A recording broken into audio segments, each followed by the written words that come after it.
شاید وہ یہ کہنا چاہ رہے ہیں کہ اللہ تعالیٰ بڑا غفور رحیم ہے، جو مرضی کر دے رہو بخشش ہو ہی جانی ہے. تو سر اگر یہ کسی کا کانسیپٹ ہے نا تو اس کو قرآن کی الف بے نہیں پتا. ڈاکٹر اسرار صاحب رحمہ اللہ تعالیٰ میرے استاد ہیں، میں نے ان سے بہت کچھ سیکھا ہے.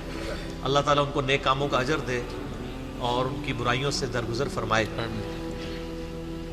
یعنی وہ بیان القرآن آپ سنیں نا تو لگتا ہے کہ یار قرآن جس طرح نازل ہوا ہے وہ اس طرح پریزنٹ ہو رہا ہے. جس نے قرآن نہیں پڑھا نا وہ تو یہی سمجھتا ہے کہ شاید اللہ تعالیٰ کو ایک بوڑھی نانی اماں ہے جس نے یہ لوگ پیدا کیے ہیں اور ایک شغل ملا گیم ہے، اینڈ پہ ساروں کو ہی چھوڑ دے گا. جناب اگر یہ معاملہ ہوتا تو انبیاء اور کتابیں آتی. امام محمد غزالی نے کیمیائے سعادت میں لکھا ہے کہ جو علماء ممبروں پہ چڑھ کے لوگوں کو یہ بتا رہے ہیں نا کہ اللہ تعالیٰ بڑا غفور الرحیم ہے اور وہ سب کو بخش دے گا چاہے جس طرح کی مرضی زندگی گزارو، وہ اصل میں یہ بتانا چاہ رہے ہیں کہ اللہ تعالیٰ کے پیغمبر جھوٹے تھے نعوذ باللہ، ان کے ساتھ جو کتابیں نازل ہوئیں یہ اس میں جو وعیدیں آئی ہیں کہ جو نافرمان ہیں ان کو دوزخ میں جھونکا جائے گا، یہ سب کا سب جھوٹ ہے اور وہ یہ صحیح کہہ رہے ہیں. پھر امام غزالی کہتے ہیں ایسے علماء واجب القتل ہیں. میں آج کے کسی میٹھے میٹھے مبلغ کے اوپر قتل کا فتویٰ نہیں لگا رہا. امام غزالی کہہ رہے ہیں کہ جو اس قسم کی رحمت کی آیات سنا سنا کر ان کا غلط مفہوم بیان کر کے خدا سے دور کر رہے ہیں. یہ تو یہودیوں کا یہی تو عقیدہ تھا. سورۃ البقرہ میں آتا نا، وہ کہتے ہیں کہ ہمیں اللہ تعالیٰ چند دنوں کے لیے ڈالے گا دوزخ میں پھر نکال لے گا، ہم تو اللہ کے چہیتے ہیں. اللہ تعالیٰ ماتا تم نے کوئی عہد لیا ہوا ہے اللہ سے؟ سورہ بقرہ شروع میں اسی لیے ہے کہ تم سے ایک پہلے تم سے زیادہ لاڈلی امت تھی، اس حوالے سے کہ اس میں زیادہ پیغمبر آئے، 3 کتابیں نازل ہوئیں، تورات زبور انجیل. لیکن جب انہوں نے ہم سے روگردانی کی تو ہم نے دیکھو اسے ضربت علیہم الذلہ والمسکنہ، ان پہ ایسی ذلت اور مسکنت آج تک تاری ہے. تو سر یہ باتیں کرنا تھانے دار والا معاملہ نہیں. قرآن کا اسلوب ہی بڑا سخت ہے، اس میں کوئی شک نہیں. اور میں اکثر بتاتا ہوں 2011 کی بات ہے، ہمارے محلے میں ہی ایک مسجد یعنی لڑکیوں کا ایک مدرسہ ہے اہل حدیث کا. تو وہاں پہ ایک آنٹی ہیں جو ڈاکٹر فرحت ہاشمی کی کلاس فیلو ہیں، اسٹوڈنٹ نہیں کلاس فیلو ہیں. تو وہ رمضان میں دورہ قرآن کرواتی تھی. تو میں نے اپنی وائف کو کہا، اس وقت 3 بچے تھے ماشاءاللہ 4 ہیں، میں نے کہا میں بچے سنبھالتا ہوں، تم نہ رمضان میں پورا قرآن گو تھرو کرو. وہ صبح 9 سے لے کے 12 بجے تک ایک پارہ کور کرواتی تھی، پورے رمضان میں قرآن ختم. میں کہا تیری جدی پشتی کسی نے پورا قرآن نہیں ترجمے نال پڑھا ہونا اس طریقے نال، تو اللہ دی بندی پڑھ لے. اچھا جب وہ قرآن پڑھ کے مکمل ہو گیا کورس، میں نے اس کو کہا کہ تم نے کیا سیکھا؟ اس نے ایک جملے میں کنکلوڈ کیا. اس نے کہا جی مجھے جس خدا کا تعارف کروایا گیا تھا نا اس معاشرے کی طرف سے اور میرے ماں باپ کی طرف سے، وہ خدا کوئی اور ہے، اور جو خدا قرآن میں ہے نا وہ کوئی اور ہے. میں نے کہا کیا مطلب؟ اس نے کہا خدا تو بڑا ڈاڈا ہے. یہ تھانے دار اور یہ وہ اس طرح کے ٹرمز ریوائز کر رہے ہیں. آپ ذرا قرآن تو پڑھ کے دیکھیں. قیامت کے دن اللہ نے اپنا نام کیا رکھا ہوا ہے؟ للہ الواحد القہار. لمن الملک اليوم للہ الواحد القہار. آج کے دن کس کی بادشاہت ہے؟ اس اکیلے قہار کی جو سب پہ چھایا ہوا ہے. سورۃ المومن میں آتی ہے آیت، جسے سورہ غافر بھی کہتے ہیں. پھر صحیح بخاری میں حدیث ہے، نبی صلی اللہ علیہ وآلہ وسلم ایک چوراہے سے گزرے، کچھ اصحاب جو ہیں وہ ہنس رہے تھے. آپ رک گئے. آپ نے فرمایا جو کچھ میں جانتا ہوں نا تم جانتے ہوتے تو بہت کم ہنستے، زیادہ روتے. تو نبی علیہ السلام کا تو مبارک زندگی میں تو بڑی سنجیدگی ہے. اگر کوئی یہ سمجھتا ہے کہ بغاوت کی زندگی گزارے، اپنی مرضی کی زندگی، نہ، دنیا جو اللہ کی مرضی کی گزارے گا آخرت پھر وہ اس کی مرضی کی ہوگی. لیکن جو اپنی مرضی کی دنیا گزارے گا آخرت پھر اللہ کی مرضی کی ہوگی، یعنی دوزخ میں. وَلِعَوْذُ بِاللَّهِ تَعَالَى اللَّهُمَّ أَجِرْنَا مِنَ النَّارِ. یہ اتنا معاملہ آسان نہیں ہے. اللہ تعالیٰ سورہ حجر میں فرماتا ہے، اعوذ باللہ من الشیطان الرجیم، نبی عبادی انی انا الغفور الرحیم. اے نبی علیہ السلام میرے بندوں کو خبر دے دو کہ میں بڑا بخشنے والا مہربان ہوں. لیکن پھر ساتھ ہی فرمایا کہ ان کو یہ بھی بتا دو کہ میرا عذاب وہ بھی بہت سخت ہے. بیلنس کرو. باقی یہ ٹھیک ہے، بخاری مسلم کی حدیث ہے کہ نبی علیہ السلام نے فرمایا کہ اللہ تعالیٰ نے مخلوقات کی پیدائش سے پہلے اپنے پاس عرش پہ یہ عبارت لکھ لی تھی کہ میری رحمت میرے غضب پہ سبقت لے جانے والی ہے. لیکن کس معاملے میں؟ باغیوں کے لیے نہ، ان لوگوں کے لیے جو پوری ایفرٹ پٹ کریں پھر بھی ان سے معاملات سیدھے نہ ہو، اللہ کی طرف رجوع لائیں۔ قرآن میں کہیں یہ نہیں ہے کہ ڈٹ کے گناہ کرو، باغی بنے رہو میں توبہ قبول کروں گا۔ قرآن میں ہمیشہ آیا ہے کہ آپ غلطی کر بیٹھو، اللہ کی طرف رجوع لاؤ، اس کے بعد اپنی اصلاح کرو، اللہ تعالیٰ کو بخشنے والا مہربان پاؤ۔ اسی پہ میرا مسئلہ نمبر 18 ہے، گناہ کبیرہ اور توبہ کا بیان، اور وہ آیت نمبر بھی 17 اور 18 ہی ہے سورۃ النساء کی۔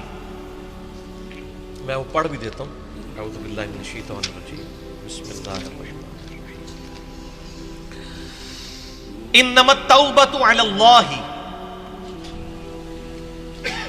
اللہ کے ذمہ ہے ان لوگوں کی توبہ قبول کرنا۔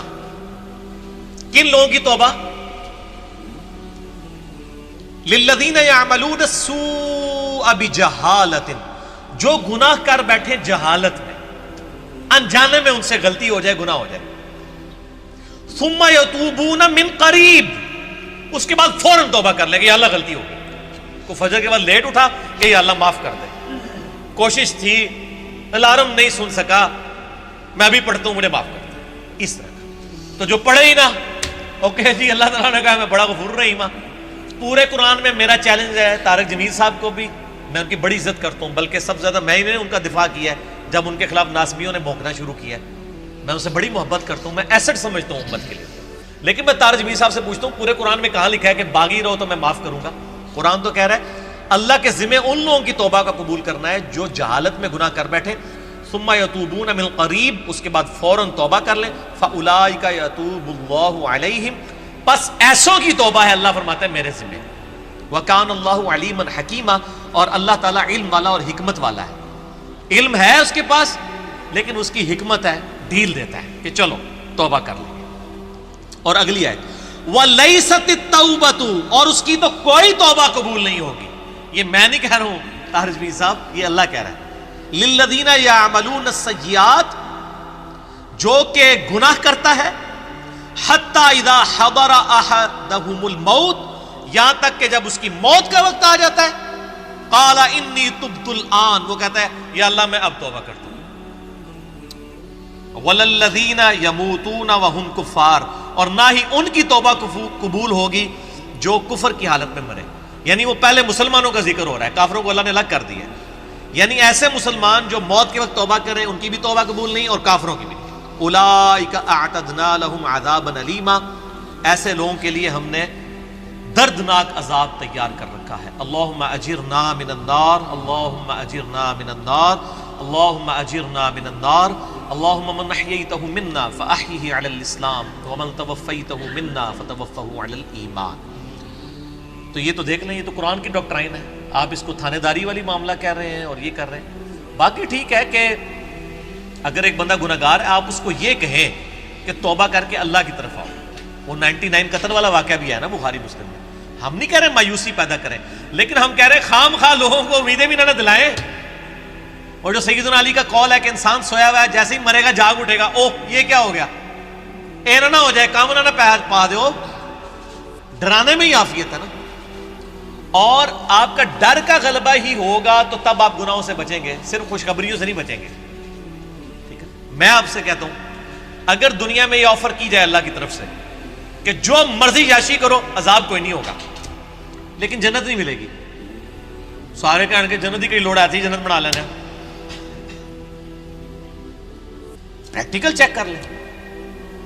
اور اس کے بدلے میں اگر یہ بات کی جائے کہ جی آپ دنیا میں اللہ کی تابع فرمان بن کے رہو، ادروائز آپ کو دوزخ میں جھونک دیا جائے گا، کوئی بچت نہیں ہوگی، تبھی لوگ اللہ کی طرف آئیں گے۔ آپ اگر یہ بھی لالچ لوگوں کو دیں کہ نیک عمال کرو گے تو جنت ملے گی، برے عمال کرو گے تو کچھ نہیں ہوگا، کوئی نہیں کرے گا جب تک آپ ڈر دیں۔ اور یہ نیک بندوں کی اللہ نے نشانی بتائی ہے، وہ دعا کرتے ہیں ربنا اصرف عنا عذاب جہنم ان عذابها کان غراما، سورۃ الفرقان میں جو مسئلہ 120 ہے، اہل ایمان کی 12 خصوصیات، میں نے پورا لیکچر ریکارڈ کروایا ہے۔ ایک خصوصیت یہ کہ وہ دعا کرتے ہیں اے اللہ ہم سے دوزخ کا عذاب پھیر دے، وہ تو ہمارے گلے کا پھندا بن چکا ہے، لٹکتی تلوار ہے۔ اہل ایمان تو ہر وقت ڈرتے رہتے ہیں۔ اللہم اجرنی من النار کیوں وظیفہ تعلیم کیا گیا ہے؟ جامعہ ترمذی میں حدیث ہے سیدنا عثمان جن کو 3 دفعہ جنت کی بشارت ملی ہے، جب قبرستان جاتے تھے اتنا روتے تھے کہ داڑھی آنسوؤں سے تر ہو جاتی تھی.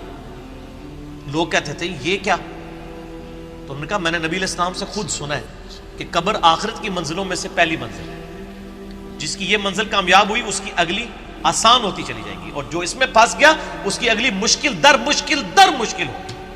تو حضرت عثمان کو سمجھ آ گئی تھی یہ تھانے داری والا کنسیپٹ جو آپ نے اس کو نام دیا. ہم تو تھانے داری نہیں کہتے، ظاہر ہے خدا نے دنیا بنائی ہے اور وہ اسٹیبلش کرنا چاہتا ہے کہ لوگ میرے تابع فرمان ہو. گنڈا گردی کرنے کے لیے تو اس نے دنیا نہیں بنائی ہے. تو یہ بڑا کریٹیکل ایشو ہے، اور اس معاملے میں نا مجھے بڑا دکھ ہوتا ہے اس قسم کے واعظین سے. وہ اللہ تعالیٰ کی رحمت کی آڑ میں لوگوں کو اس طرف مائل کر دیتے ہیں کہ وہ الٹا جنہوں کہتے ہیں نا کہ وہ گاٹے فٹ ہونے والی تعلیمات ہو جاتی ہیں، اس سے لوگ پھر نیگیٹو رزلٹ نکالتے ہیں. آپ بیلنس بیان کریں. ہم کبھی نہیں کہتے کہ آپ جو ہے نا وہ اس قسم کی باتیں بیان کریں کہ جس کی وجہ سے لوگ اللہ تعالیٰ سے متنفر ہوں. آپ دونوں طرف کے مسائل کو بیان کریں. اسی قسم کی آیات جو ہے نا جی وہ یہ آگے سورۃ النحل کی آیت نمبر 119 ہے. ثم ان ربک للذین عملوا السوء بجہالۃ، پھر اس کے بعد تمہارا رب ان لوگوں کے بارے میں جو جہالت میں گناہ کر بیٹھے، جو لوگ ثم تابوا اس کے بعد وہ توبہ کر لیں، من بعد ذالک گناہ کرنے کے بعد، واصلحوا اور اپنی اصلاح کر لیں، ان ربک من بعدھا لغفور الرحیم، بے شک اللہ تعالیٰ اس کے بعد ضرور غفور رحیم ہے. کس کے بعد؟ جو اللہ کی شرطیں پوری کرے گا. کیا شرط ہے؟ جہالت میں گناہ ہوا، پھر اس کے فوراً بعد توبہ کی اور اپنی اصلاح بھی کر لی. خالی چھڑی توبہ نہیں. یا ایھا الذین آمنوا توبوا الی اللہ توبۃ نصوحا، اے ایمان والو اللہ کی طرف ایسی توبہ کرو جیسا کہ توبہ کرنے کا حق ہے. اب یہ ڈاکٹرائن کلیئر ہوگی. جو توبہ کرے وہ اصلاح کرے، ان ربک بے شک تیرا رب من بعدھا اس کے بعد لغفور رحیم ضرور بخشنے والا مہربان ہے. میرا چیلنج ہے، قرآن میں کہیں یہ نہیں ہے کہ آپ باغی ہو جائیں اسی طرح زندگی گزاریں. ترمذی میں روایت ہے کہ موت کے غرغرے سے پہلے توبہ قبول، لیکن کس کو پتہ ہے کہ کس وقت موت کا غرغرہ آ جائے گا. تو اس قسم کی باتوں سے ڈیسیو نہیں ہونا چاہیے. ایسے واعظین کی ان کو بھی سمجھانا چاہیے، اور میں ان سے یہ کہوں گا قرآن پڑھیں تو آپ کو پتہ چلے گا کہ آپ کی ڈاکٹرائن جو ہے وہ بالکل کتاب و سنت کے خلاف ہے. ٹھیک ہو گیا.